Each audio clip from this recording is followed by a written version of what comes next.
In this video, we're going to talk about the decisions that you need to make when considering to have an online test proctored, the types of virtual proctoring that you have available to you, and the things that your students should have in order to do so. So, you're considering giving an online test instead of a paper-based one.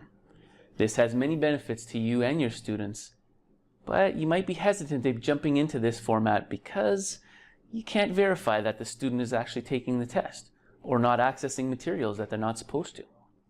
Well, the good news is that there's some solutions for you. Proctoring, or a proctored test, is a tool to verify the authenticity of the test taker and to ensure that he or she is not cheating or accessing materials that they're not supposed to.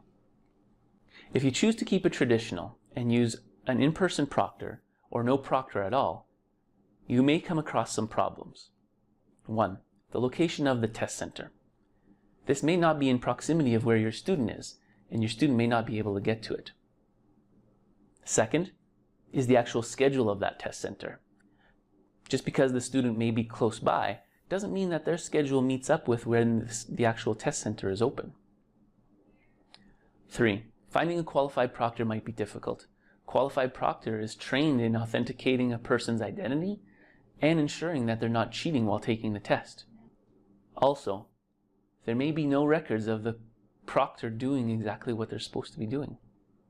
And 4, having no proctor at all. This provides no security for your test whatsoever. You may have a student taking the test who's not your actual student, and there's no way of verifying whether or not that student has accessed any materials or is cheating at all on your test. The alternative to the traditional methods of proctoring is to use online exam proctoring. This is when a student is monitored online during the test, typically using a webcam, microphone, and screen sharing capabilities. To take an online proctored test from a remote location, the student should have a few things. The first, a suitable device, a laptop, a PC, or a mobile device. 2, a stable internet connection. 3, functional webcam and microphone. And 4, a current web browser to be able to access the test. Things like Firefox, Chrome, Safari, or Microsoft Edge. There are 3 types of online proctoring to choose from. The first is live. This is when the student connects with an actual person in real time using video conferencing software. This is great because the actual person verifies the student's identity and can monitor the student from the remote location. However, there are still scheduling issues around this. The student may not necessarily have the schedule that's available to them from the in-person proctor. The second type of virtual proctoring is a recorded solution. This is where a piece of software validates the student's identification by taking a picture of them and a picture of their photo ID. The recording is then reviewed by actual people to identify any red flags in the recording that might be considered cheating.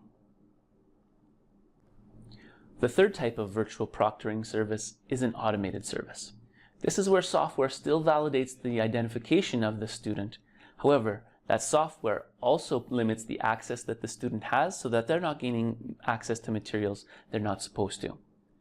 Furthermore, there's algorithms in the software that monitor the actual video and face recognition and audio recognition to ensure that there's no other students or other users in the room and that student is only taking the test themselves.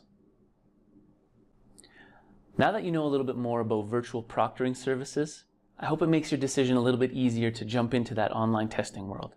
If you have any questions at all about the things covered in this video, please don't hesitate to contact us in the Teaching and Learning Innovation Hub.